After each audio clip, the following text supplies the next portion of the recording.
like, should the Bruins trade a goalie? Like, we've had that conversation a couple times. Yeah, and you hear it around town all the time, and you probably had those conversations at the bar with the drunk guy next to you as well. But listen. Like, you're not going to win a cup with both. you need to go and get a number one center.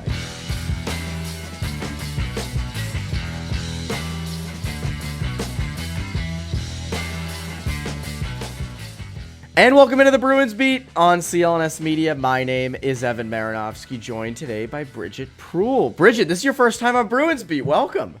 I know, but I mean, it feels like it's long overdue. I mean, we went to the same college. We covered the Bruins for a while together. So I'm glad you finally got me on here, Evan.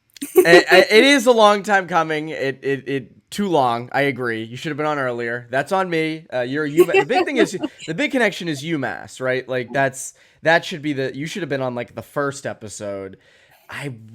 There's a chance you might be the first other UMass alum on this show. I don't know if we've ever had any other UMass people on. Steve Buckley's the only one that off the top of my head that's a UMass guy, but I'm glad that two UMass alums can catch up on the Bruins. Thank God. You need me so that you outnumber Connor Ryan. And I need you to come back to the 9th floor so that I'm not outnumbered by all the BU people. Well, that's the thing. They're everywhere. And I try to get back there as much as I can. But I agree. Like, it's like Boston University. It's like a BU alumni event on the 9th floor. And it just needs to change. I agree with you. It needs Scott McLaughlin, Connor Ryan, Belle Fraser. Yeah, there's like 5, I swear. I think James Garrison does some stuff there too. He's BU. There's others that I'm probably blanking on. Like, did Fluto go to BU? I actually don't know where Fluto went, but I forget where Fluto went. But anyways, a lot of BU people, and needs to be more UMass folks. But UMass is churning them out. There's a lot. Your year. The time I was there, they churned out, Molly Walker's off doing some great stuff with the Post, and Alex Francisco works with the Patriots now. Absolutely. You got Steve Hewitt too. Like, there's a lot out there, and there's more to come. I always keep tabs on the collegian and everything. I keep tabs on who's coming down the pipeline and what to look forward to. Anyways, before we get into some Bruins stuff, you just started as one of the voices of PWHL Boston's team. First of all, congratulations. Second of all, and you've been doing great. I watched the first broadcast. I watched it after the fact. I texted you, and I was like, I missed the game in person. Where can I watch this? I would like to see it. I think I gave you a hard time. I was like, you didn't watch? It was like I don't know. It was like 11:30 or 12 at night, and I was trying to crank out an article, and I'm like, you really giving me shit over this? Like, come on. I was just kidding. I know. A long day for sure. That was an insane first broadcast for them, and it was easily the biggest audience that I've done a broadcast in front of. Because it was on NASM, but it was also broadcast on TSN in Canada and Sportsnet, and we had a huge ratings from Canada. So it's like there was like 2 million people from Canada that watched. And I was like, that's a lot. That's a ton. Makes you feel a little bit of extra pressure. You're like, I hope these people don't realize I cover the Bruins and they're like Maple Leafs fans. Like, I'm gonna get so much crap. I'm hoping that they're like, she is a good Canadian. Yes, exactly. But it was awesome, and I saw on YouTube it had even that night it had 170,000 views, and it had been up for I don't know, an hour or two. Oh my God. Yeah. So congratulations on that. I'm very excited to continue to watch and to listen to you narrate and offer observations during the games. It should be great. It feels like a nice step forward with my career in broadcasting. So I'm happy. And I'm happy that I'm obviously I'd love to do all the games, but I just do the home games, which lets me keep my job covering the Bruins. So I'm still able to keep my other jobs with it, which is great. Yeah, and also the other thing is your play-by-play is your thing because you do a lot of college hockey too, right? Mm-hmm. Yeah, so I'm actually the game 1 of the PWHL season. I was the analyst and not the play-by-play broadcaster. I noticed that. I thought that was funny. I was like, all right, she's like Andy Brickley. We gotta, what's she gonna say here? What's she got going on? So it was good. Yeah, I'll do play-by-play later in the season, but we kind of switch off. Yeah, that because I was gonna say you do play-by-play for college, so I figured like you could easily just do the play-by-play as well. So, Yep. but you offer great. You were a great analyst too. You're a great analyst. Oh, thank you. Anyways, the Bruins though out west, they're on a little road trip, and that game against Arizona was like one gut punch after the other. First, Poitras goes down. Then Ullmark goes down in overtime. Swayman thrust in. They end up losing. Swayman faces one shot. It obviously goes right in because the dude been sitting on the bench for like 3 or 4 hours. This Ullmark injury. Now we're recording this on January 11th at 1:30 in the afternoon. So the Bruins are not doing their mornings. Exactly. We should preface it. Eastern time. They have not had their morning skate. They will not have it until, I believe it was 11:30 Pacific time, which is much later for us. We're recording this now. We're going to go off the fact that injury did not look good. Linus Ullmark had to be helped off the ice, basically carried down the tunnel, was down for a while. It sounds like a dumb question, but this is not good if he's out for quite a while. Well, so it kind of reminds me of, and I'm sure you've heard this and have had conversations on this podcast as well about like, should they trade a goalie? Like, should the Bruins trade a goalie? Like, we've had that conversation a couple times. Yeah, and you hear it around town all the time, and you probably had those conversations at the bar with the drunk guy next to you as well. But listen. Like, you're not going to win a cup with both. you need to go and get a number one center. Yeah. So here's the reason why you.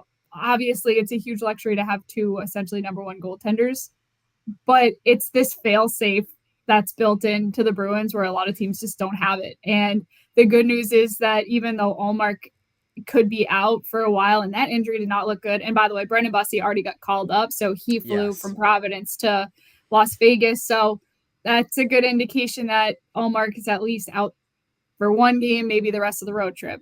Right. So we don't know how long term it could be. It didn't look good. But the fact that Jeremy Swayman is your number 2 goalie, or I mean, he's really kind of your number 1 goalie, but either way, the fact that you can have him right there ready to go makes it not as scary as if this was a Linus Ullmark with Brendan Bussey as the backup rather than Jeremy Swayman as the other guy that comes off. And also, I'm sure you probably watched Bruins preseason. I don't know if you got a chance to see that one game that Brendan Bussey started in preseason. He was phenomenal. And then that's when I heard the conversation come back up like, oh, we don't need Ullmark. Yes, one game. It was one game. That just got the wheels turning on people. I also loved, do you remember, I think was it last year? Or the year before, they traded Dan Vladar. He came in here with Calgary, beat the Bruins, and it was immediately like, oh my God, they should have just done Vladar and Swayman. This is ridiculous. Like there's a lot of the one game stuff is the overreaction is too much. I agree with you though. You nailed it. I mean, this is why you don't trade a goalie. I mean, I've had this conversation with Felger. I had this conversation with pretty much every guest of like. I screamed this at Adam Jones last year at one point during the playoffs. I can't imagine it got through. I don't. There's like, who gave you a microphone? I'm like, I work here. Do you know who I am? Even if I don't have a microphone, I just yell at him in the hallway. Exactly. And so that's the big thing is like. You look at just obviously you want to have the tandem, right? I want to see this tandem in the playoffs. I want to see them try it. Give this a shot. You have 2 goalies on good contracts who are both top 10 goalies in the NHL. I want to see them both. But the real reason, the biggest reason, and you just hit on it, that you want to have 2 goalies is because if one gets hurt, you're not derailed. They're not derailed right now, right? Like, if Tuukka Rask got hurt and Halak had to step in back in the day, or a couple years back, Halak was good and could step in and, play games here and there and take the load off Rask. But Halak, to my remembrance, never really was a guy that you could put in there for a full, bunch of games on end and have him succeed and be a impromptu starting goalie. I remember in that series against Carolina when Rask left the bubble, Halak had a really tough time against Carolina in the rest of that series. And I think in this, I think Jeremy Swayman can step in But B, we're also going to see what Swayman's got. Because you can correct me if I'm wrong, but we have not seen Swayman for an extended period of time as the starting goalie. We haven't even seen him, like we've seen Ullmark in the playoffs go for, multiple games in a row. We have not seen that yet with Swayman. So this is going to be a big test to see, can Swayman jump in and prove in this stretch that he can be the number one starter? Yeah, well, it's because the timing of him coming up coincided with the Bruins having multiple good goalies, right? When he first came up, Tuukka was still there, then Ullmark. So he's always split time, and he's never had a full workload the same way like Connor Hellebuck has. He's not been like the guy, and he's always been the younger goalie. So he's kind of been growing and learning. And this year, I think you could see the confidence is there, and I feel like he's gotten better each year. So it's not that I don't think he can handle the workload. I think that the Bruins, because over the last 2 seasons, they've had this back and forth, almost 50-50 split of the net. He hasn't gotten the prep necessarily to have this workload, but it's not that he can't handle it.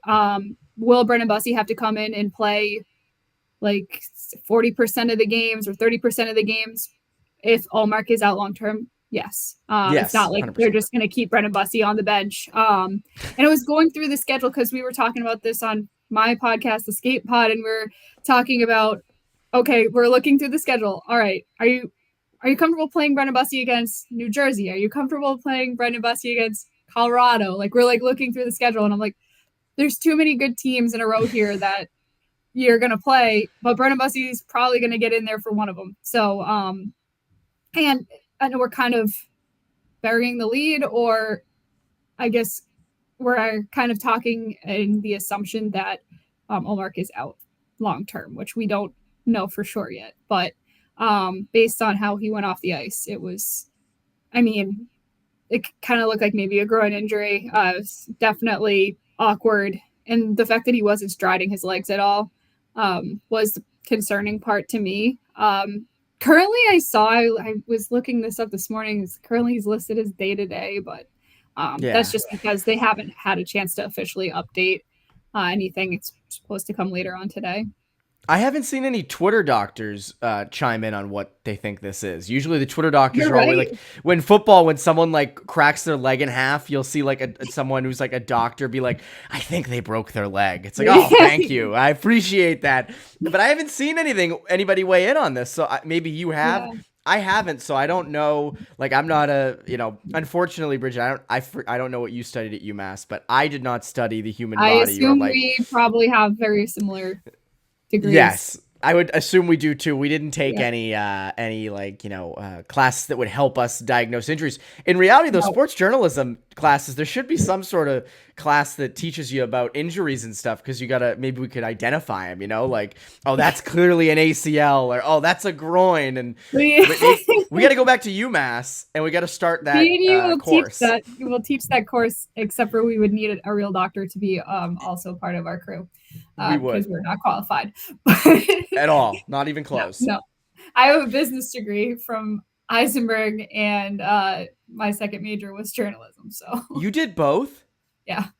That's a grind, but that's awesome. Hell yeah, I did not. I graduated in 3 years too. Oh my God, you're like freaking Einstein over there. No, Jesus. I don't know. I didn't have the best college experience. I was ready to get out of there. I know you probably liked it more than I did, but I was kind of just ready to get out. Well, good for you. That it's clearly worked out. So I'm happy to see that. The Ullmark thing, though, there's one thing we haven't touched on yet that I think actually might be the most important thing with this. Whatever happens with Linus Ullmark, there's one thing I think that is clearly most important. But before we get to that, a quick word from our friends over at FanDuel. The NFL season is wrapping up, but there is still time to get on the action with FanDuel, America's #1 sportsbook. Right now, new customers get $150 in bonus bets guaranteed when you place a $5 bet. That's $150 in bonus bets, win or lose. The app is so easy to use, and there are so many different ways to bet, like live same-game parlays, find bets in the new Explore tab, pick a parlay in the Parlay Hub, the best way to find popular parlays, and more. So visit FanDuel.com/Boston and make your first bet a layup. FanDuel, official partner of the NFL.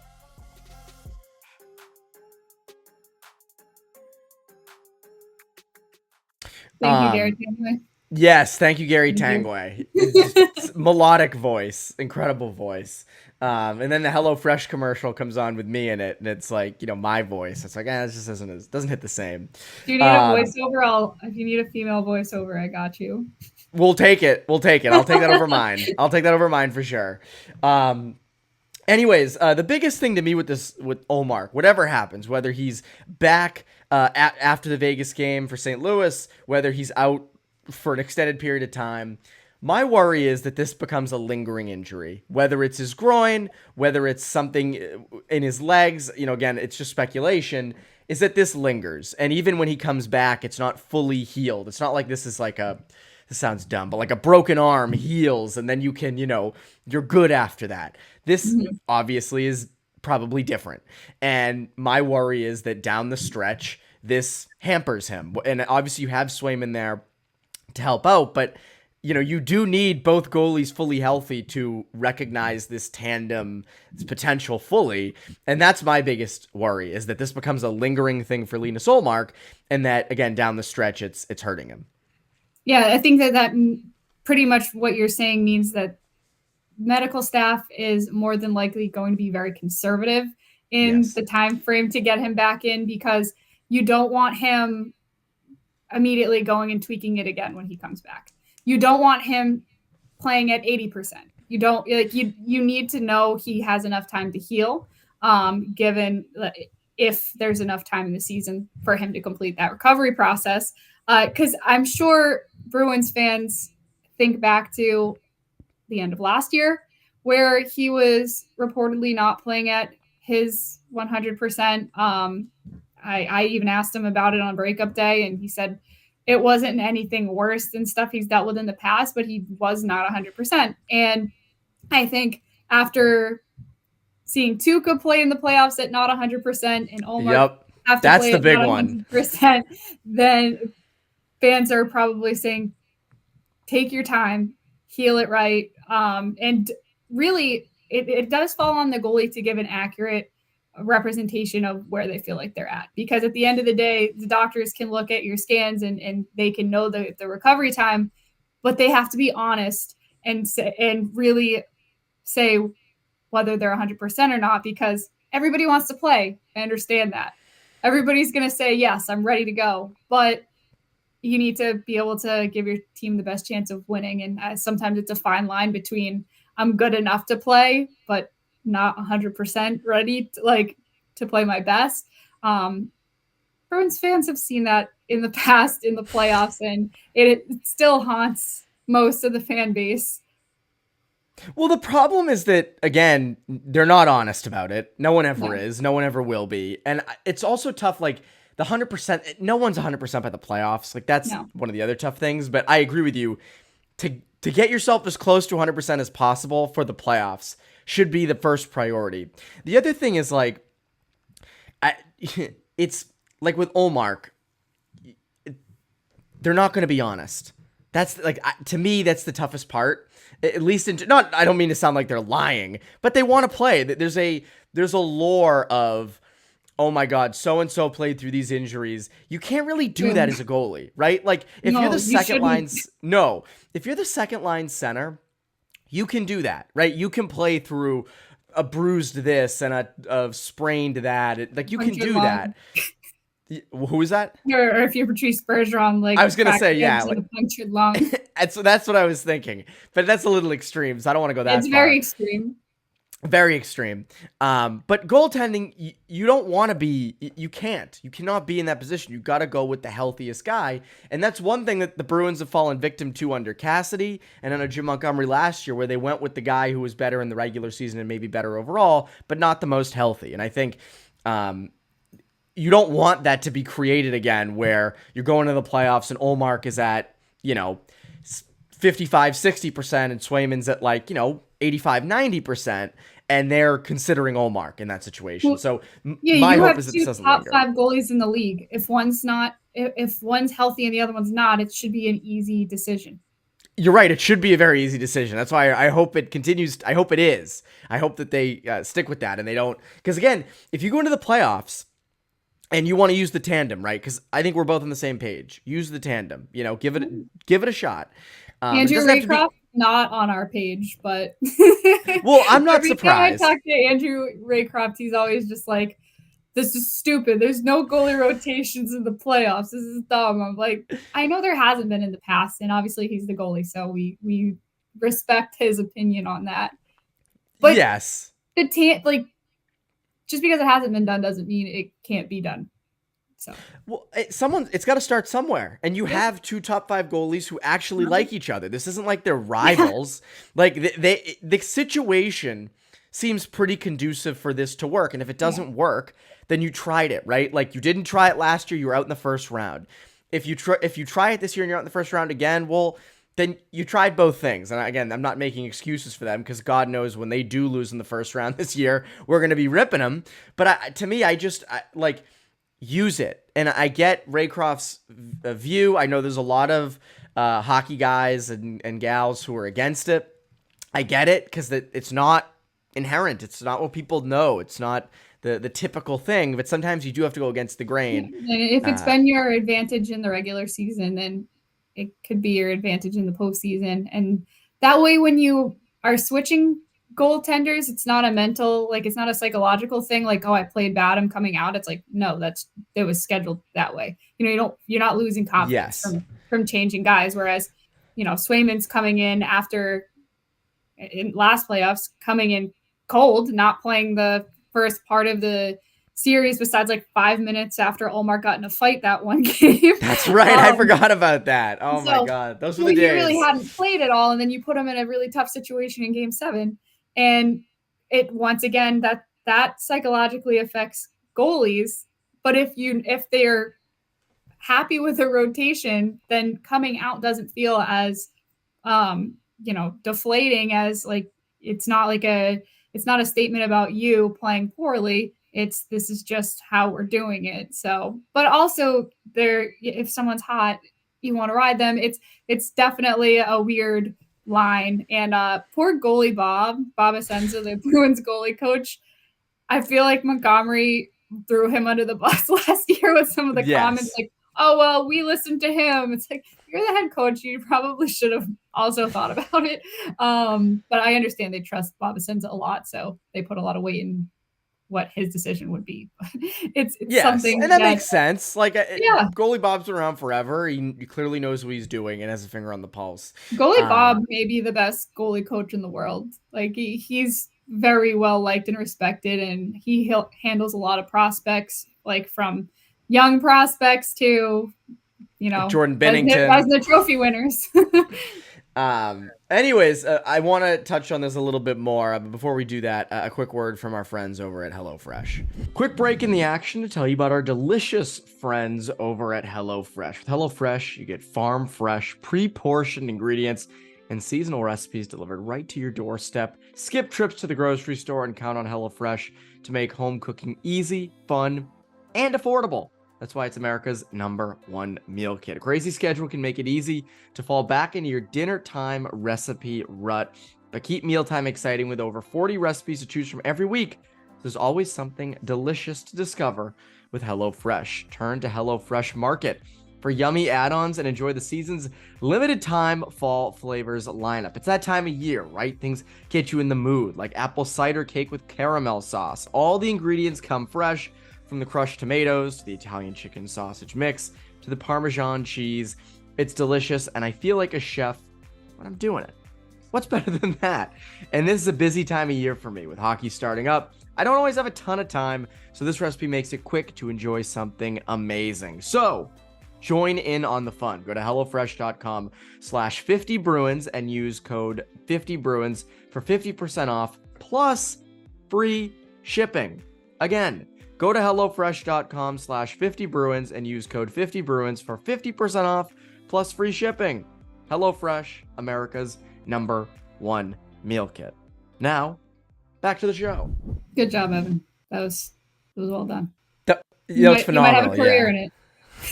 I think voiceover acting is my next frontier I need to conquer. I'm done with hockey. I'm done with sports in general. I'm going on to voice acting. I think I that's did the have number one one. thing. I have had to do one voiceover for a commercial in a previous job, and it was so weird to me. It is odd. The script was so weird. It was so I used to live in North Carolina. It was for a Wake Forest app, which is Wake Forest is a college. And like one of the lines yes. is like, if you want to like, if you're looking to punch a kitten or something, I'm like, I'm not saying that. And they're like, we're It's an paying odd you to say that. ad And copy. I'm like, okay, well, I guess I'm gonna have to say this. That's a weird. It is weird getting copy. You have to read, and it's like, oh, this doesn't sound like me, or oh, this is odd. But you read it. HelloFresh has good one, and FanDuel has good ones, so I'm fine with those. But there've been ones in the past where I'm like, what am I reading here? Yeah. But anyways, yes. So it's interesting. We were mentioning the goalie tandem, and you do worry that if this lingers, and as I said, if Ullmark is at 60-65% and Swayman's much higher, in that case, maybe you bring in Ullmark for a game or two here or there in the playoffs, but you pretty much stick with Swayman if he continues to have those injury troubles, which hits at a bigger thing. And I think I'm curious if we start to see rumblings of this anywhere, or kind of like podcast topics, because it's a pretty good one. We've talked a lot about, and we mentioned it earlier, about trading one of the goalies to get something. Now let's flip that on its head. If Swayman and Bussy, don't work out the way that we think they will, and then if DiPietro came up and he didn't work or something, would you consider trading for a goalie if this is long term for Linus Ullmark? Would you consider trading you mean like for this a deadline, goalie? or you mean like off season?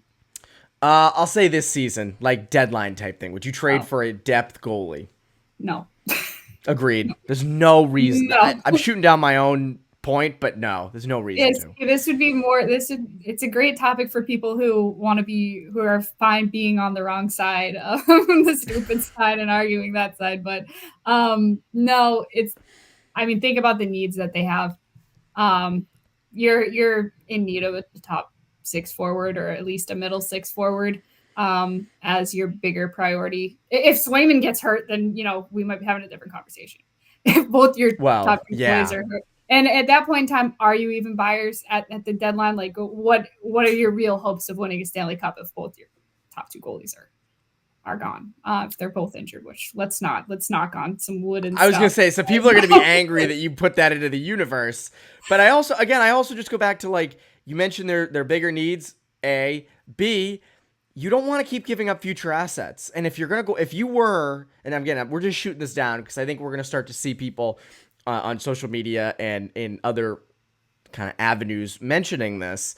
If to get a goalie at the deadline, you're gonna have to give up a lot, because there are a lot of other teams that are in way worse situations that do need a goalie, who are gonna be in a better position to give things up. So you don't want to give it up on an area that you don't need. You even in a situation where Swayman and then what do you even do struggling with that goalie? Like, they'd have to be a rental. Like, that's the what thing. do you even do with that goalie? That's exactly it. So to me, I'm curious if people do think it, because I did see one article somewhere today, I forget where it was, kind of posing the question, and I was like, oh my God, I wouldn't go there. But so what we're doing is we're kind of just like shooting it down. We're just before it gets started, we're anticipating it becoming a topic, and we're saying, no, we're not doing that. That's what we're doing.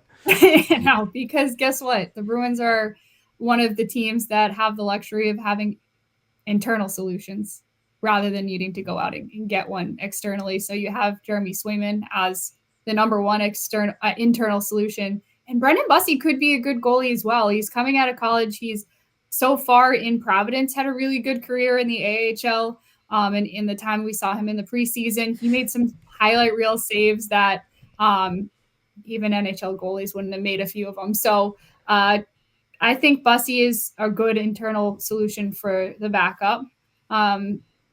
Give him a chance. I'm always excited to see the call-ups as well. I don't know if you're probably like that too, because you cover college hockey, you cover prospects. I love to see people get a chance, especially if they've earned it. And Brendan Bussy feels like someone that would be fun to watch play. So I think he could add a little bit of entertainment, hopefully for Bruins fans.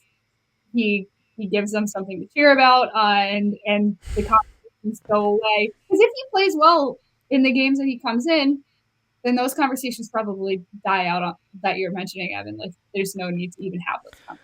Well, that's the thing. And the other thing is, like, I know Bussy struggled a little bit in Providence this year, and I know DiPietro is like top 20 in some of those big goalie stats. Yeah, like DiPietro's numbers are better than Bussy's this year.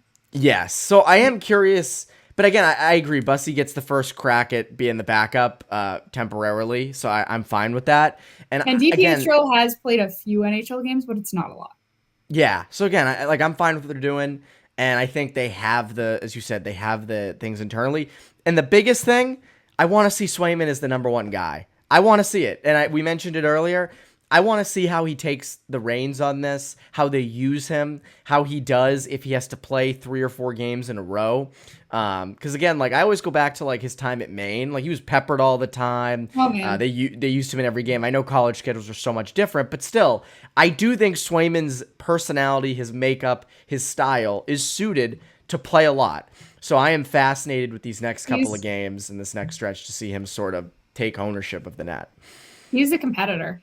So he has it built into him to step up and handle whatever workload he's going to need. He's Mike Richter Award winner for best goalie. That's right. I forgot he won that. Yeah, he won that. I mean, he was really a steal for the Bruins. He was a late round draft pick. They drafted him before he started his college career and having success in college, because by the time he left college, you'd be like, wow, that's a great goalie. But at the time that Swayman was drafted, there was a lot less known about him. He's kind of a diamond in the rough that they drafted, I think, in the 4th or 5th round. I think he was 4th. Yeah, he's like the ideal situation where you go and you draft a late round goalie and just to take a flyer, and he ends up going on to college and being the best goalie in college at the time, and then he comes and now he could be your starter of the future, because I think most people would agree he seems to be the long-term plan as the Bruins starter. But he's in a weird contract situation. Evan, you know this. I don't know if you heard his comments right after he dealt with his he was in restricted free agency in the offseason. And the contract negotiations were he hated it. He was not happy. He was openly not happy. You're like, he's coming in saying this is my value, and then your employer is saying, no, you're not worth that much. So like, I love the idea of arbitration. I love the idea of arbitration. It's terrible. It's like, that feels like crap. Like they're like, no, you're worth over $1 million less than what you think you're worth. It's like, no, guys. And I mean, Swayman's so good. Like, obviously, he deserves more than the offer they were giving him. So that the arbitration process was a painful process for him, and he said he will never do it again. So that means he would more than likely need to be extended before the end of the season, because he only signed a 1-year deal. Because if it was any longer than that, he would be an unrestricted free agent. But because it was just the 1 year, he once again would go back into restricted free agency this offseason, and he doesn't want to deal with arbitration. So, I mean, I agree. There's been no talks of the DeBrusk extension, by the way, either. None. Like that is something that has been kind of under the radar this whole season, but he's at the last year of his contract. Like I said, Swayman becomes a restricted free agent at the end of the year. So like those 2 extensions would be pretty important to get done at some point before free agency opens. Obviously that's a while away. But but also to get, especially with DeBrusk, to get that done before the trade deadline. I think that's like Swayman, whatever, he's an RFA, you do that when you do that. But like DeBrusk, I think, is the huge one in terms of do you trade him before then and get something for him, but you sell pretty low on him?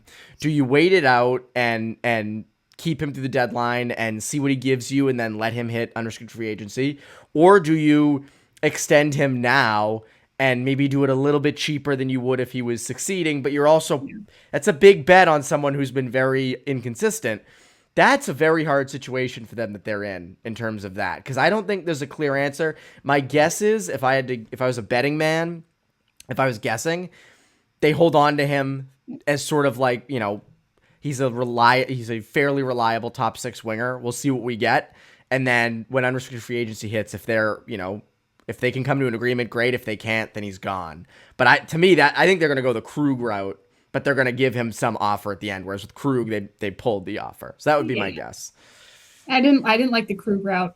Just for the record, that was a whole nother contract negotiation situation that was unnecessary. But a shebang. Yeah, but in terms of DeBrusk, I agree. I think he's going to be with the team to the end of the year. He's not getting traded at the deadline. I mentioned before, your needs are a top 6 winger. Why would you trade a top 6 winger? Like, what would you be getting in return? Another top 6 winger? Like, you're trading one thing for the other, or for the same thing. So that doesn't really solve your problems. And I know people can come and say, oh, well, they can get someone that's more consistent for Jake DeBrusk. Well, if you don't like the player, then do you think the team that the Bruins are trading him to are going to be like, yeah, here, have a better winger. We're going to give you our better winger than Jake DeBrusk. Like, so it just doesn't work like that. And you know what? I think he's been, the numbers obviously aren't as good for him this season as they should be, but the play hasn't been bad. So no, it hasn't. It hasn't. And his upside is that if he gets hot at the right time, he's hot, and he's gone on hot streaks in the playoffs. I know that this is wishful thinking, and like, okay, you got to hope for him to be in that hot streak rather than a slump at the time, but he has a higher ceiling and higher potential than the numbers he's been putting up right now. So if he can come out of it, then just be patient, and also he's a good penalty killer. His effort has been there. He's getting shots on goal. It's just recently they have been going in more, and the points are coming up, but there was a stretch there where just wasn't falling for him, but it's kind of snake bitten. Would you sign him long-term to a deal over $5 million per? Like, how long do you mean? Like 3 years, 4? Like, what are we? I'm guessing he wants a long-term deal. So let's say 5 or 6 years. Yeah, would you do that? He probably does want. I would guess he probably would be pushing for like 5. You could make it. Going into this year, coming off of last year, I would have expected the number to be higher than $5 million per year. So I'm even going off of this. Like, to me, he's such a weird case because he has that 30 goal potential, but he's so inconsistent when it comes to production that if you're gonna pay 5, 5.5, even 6 long term for someone like that, I know the cap's gonna go up, but that's a worry. Like, that's where I'm like, maybe you do try to replace him either in free agency or you find the next guy somehow, whether it be through trade. I know that's harder, but if you're going to commit that money, that's a lot of money for that. Yeah, but if it's $5 million, he's currently already on a $4 million a year contract. Like, I feel like $5 million you can do. Yeah, $5 million, sure, but when it starts pushing 6, I think is upwards of 6. I don't think that's a great idea.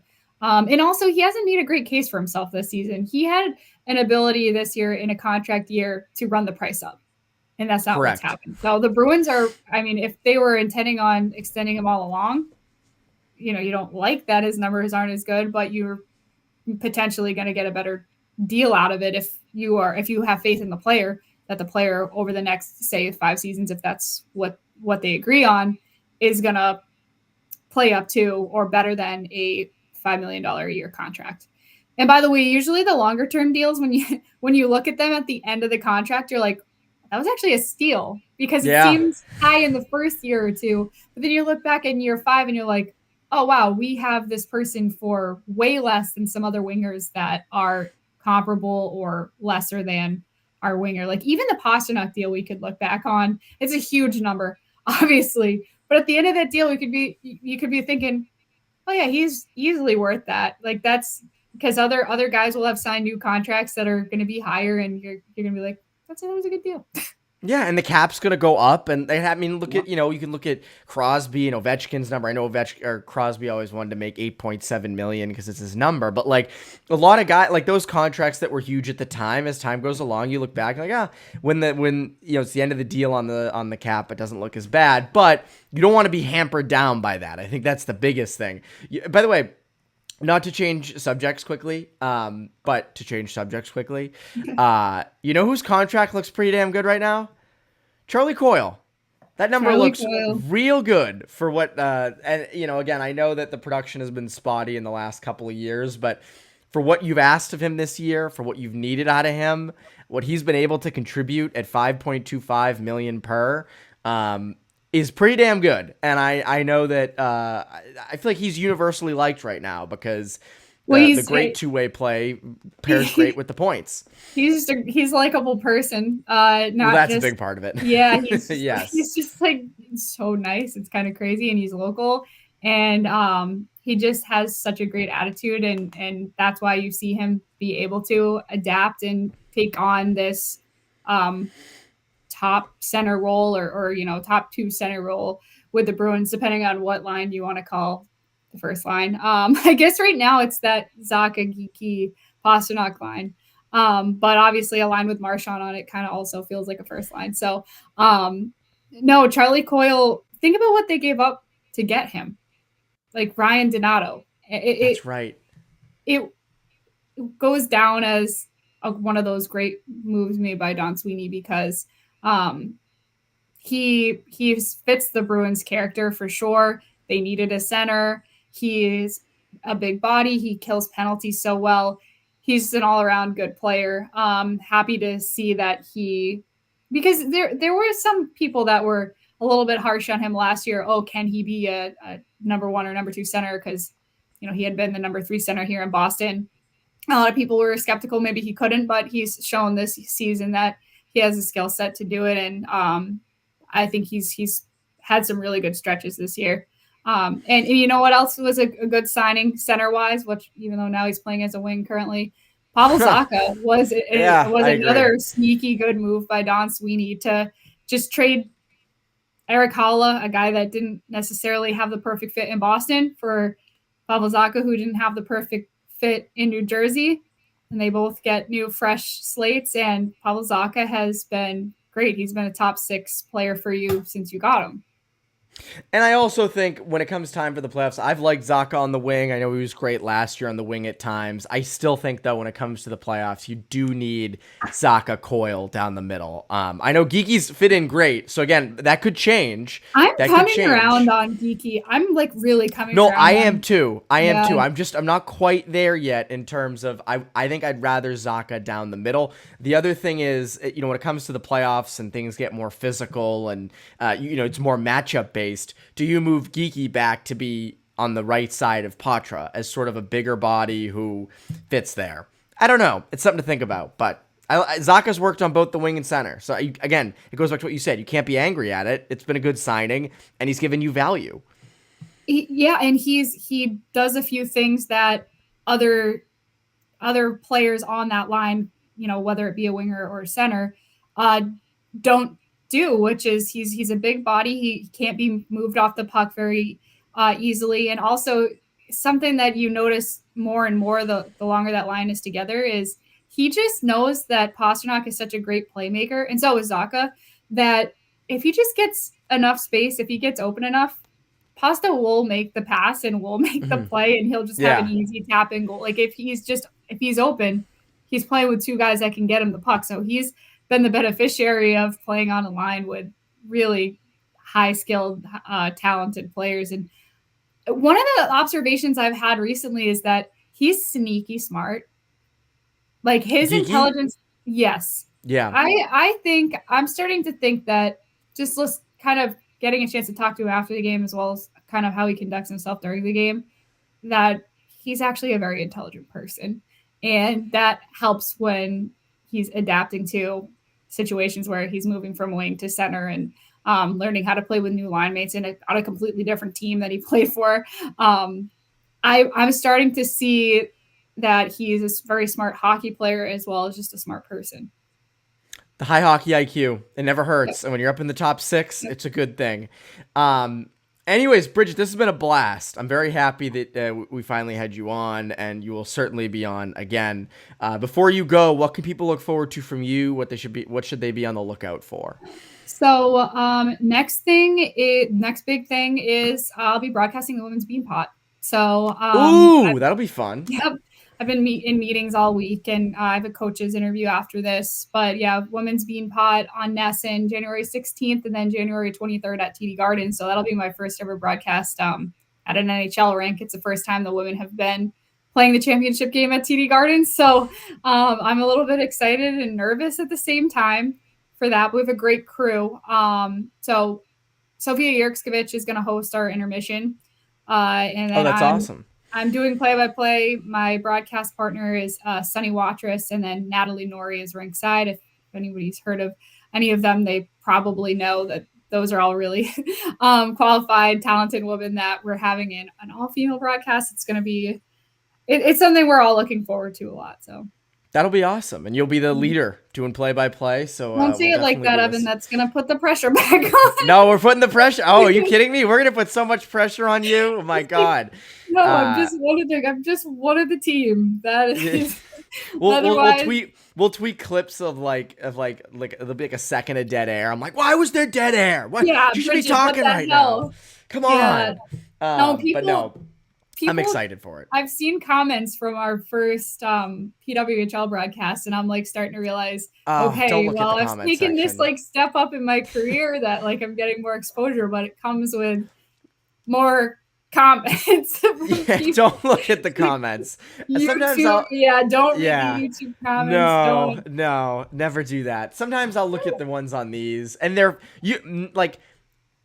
actually have very nice listeners. And they're like 90 to 95% of the comments are like very positive, or it'll be like just Bruins points, and I'll read through those. But then there'll be one that'll be like, Evan does this and I can't stand it, or this or that, or Connor this, and I'm like, I wish I did. Like it's like then I notice that I do those things. It's like they're right, So try to stay away from that stuff. I always get comments on our YouTube. You say the word "like" too much. You sound like a daughter that's trying to get away with something. Like I don't even know where they come up with this. But put that time into other things if you're them. Please, like you could come on. Luckily, I feel like a lot of the stuff we heard after our first broadcast was positive. That's a good thing. That matters more. Yeah, Jimmy Murphy sent me a clip of Pierre Maguire talking about me, which was really weird because you grow up watching Pierre Maguire cover hockey, and I was like, I didn't think you would ever know who I was, but it's just weird. And also really weird to think that like Billie Jean King knows who I am. That is so crazy. That's wild. That is hilarious. That would be a thing. So, but it's awesome. That's awesome. So we're excited for that. And then Skate Podcast, that comes out how many times a week for people to usually go listen 3. to that? Yeah, we usually try to do Monday, Wednesday, Friday, but obviously schedule dependent on the Bruins. And yeah, they're on tonight at 10, which is gonna be difficult. that's a late one. It is so I agree, but anyways, that's Bridgette. I'm Evan Marinofsky. You Bruins Beat listeners, have a great rest of your week.